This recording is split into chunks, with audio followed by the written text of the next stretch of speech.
Pokemon Generation 7 is the single most uncontroversial set of games of all time. Which is a sentence that's about as true as saying that Bruxish is the most popular and beloved Pokemon ever conceived. What? Suffice to say, Pokemon's 2016 and 17's island excursions are talked about nowadays for a menagerie of reasons, the discourse of which typically ranging from debating its core changes to a healthy level of disagreement about the features added in the game, or wishing a violent and brutal death on a stranger. People have opinions on these ones, so I replayed these games to find out what they did right. What about them did people hate? Is Bruxish ever going to swipe right on me after I spent $499 on that new Tinder subscription? Let's find out.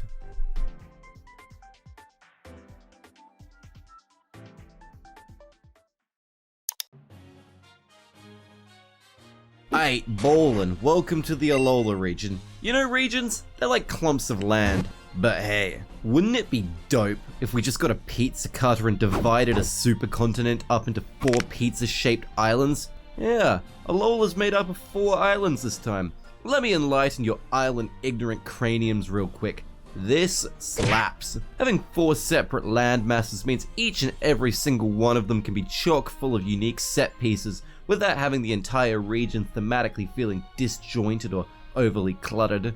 Because in Alola, you have isolated meadows, space observatories, multiple mountains, a power plant, abandoned shopping mart, this esoteric goddamn desert, ancient ruins, rundown towns, an island with these dudes, this one hill where the drummer and the keys players are going absolutely f***ing bananas.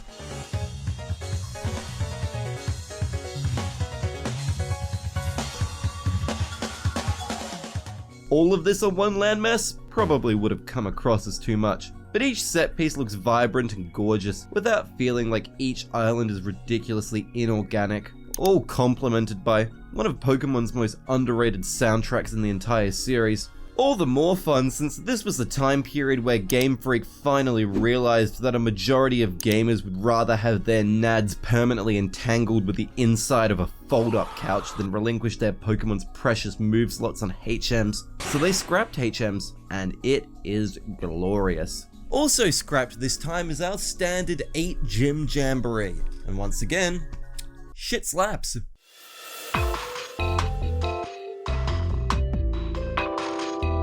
Gone are gym leaders in Generation 7, and replacing them are 2 things. One, a bunch of just solid, large dudes, and secondly, a decent fucking challenge. Frail, petite gym leaders? We don't do that over here.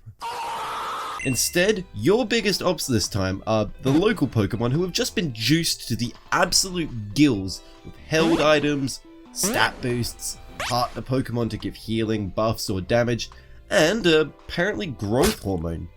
Jesus, lad. And wow.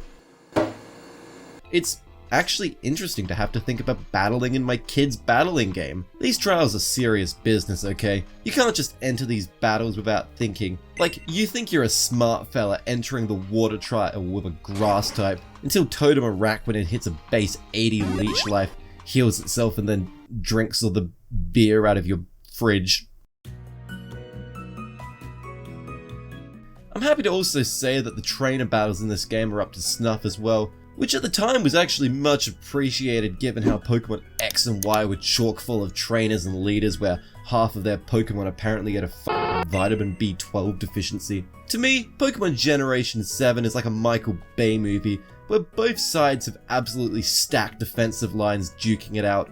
Because it's not like these games are challenging because you get nothing to battle with. The Pokemon selection is legitimately excellent. Old and new. And while I'm on the topic, adding regional forms as much as perhaps Game Freak find themselves lost in the source nowadays was such a smart addition, given how different Alola was from all the other regions at the time. And that all sounds amazing, but didn't I also say at the beginning of this video that this game was also simultaneously pretty hated as well? What's up with that? Alright, I need to address this now. So in my internal script for this video, I named this segment the unmistakably slow and perpetually stopping elephant in the room. And that's for good reason. Yet, very infamously, playing Generation 7 means being okay with the tragic fact that seemingly every 8 steps you take, one of these game's many NPCs will decide, okay, that's enough walking for you, champ, time for a cutscene that can just last anywhere from 15 seconds to, yeah, maybe go grab a couple of snacks and another fold-up couch while you're at it.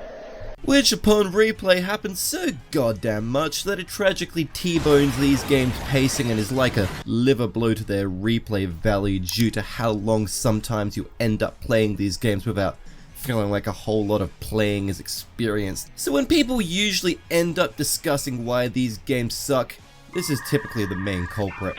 And I don't begrudge anyone who writes off Generation 7 for this reason. And I personally like the characters and dialogue enough to where it's never too much of an issue for me. But if you're a speedrunner or a nuzlocker, I can understand if this is a deal breaker. Now another thing that I've neglected to mention thus far is for the entire video I've been referring to Generation 7 as these games.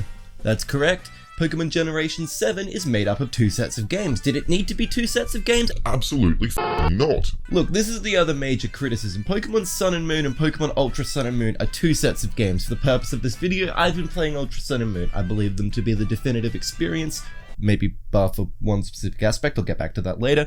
But this could have just been a 3rd version. This was cringe. But hey, at least compared to other Game Freak titles with marginally less egregious release habits, the characters in these games are far better.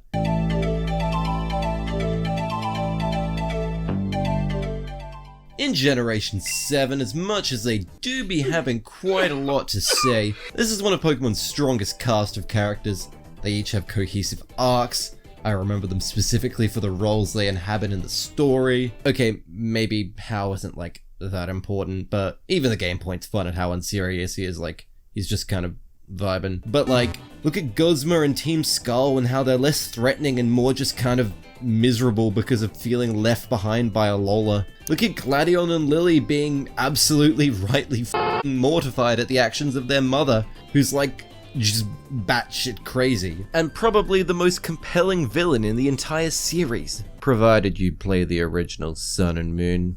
So this is what I mean when I say that the Ultra games are superior in all ways except for one, because Sun and Moon Luzamine was actually just cracked.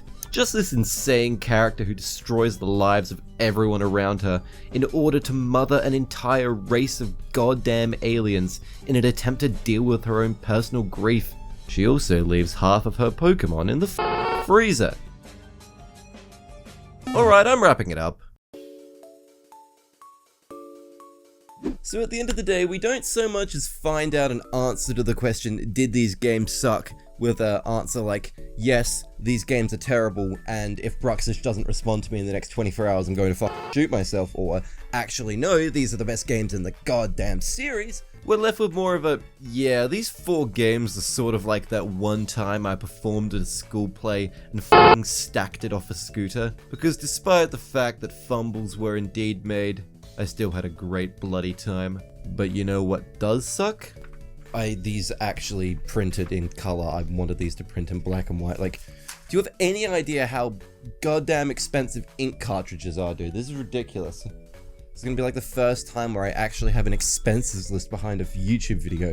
What am I, some type of content creator? God.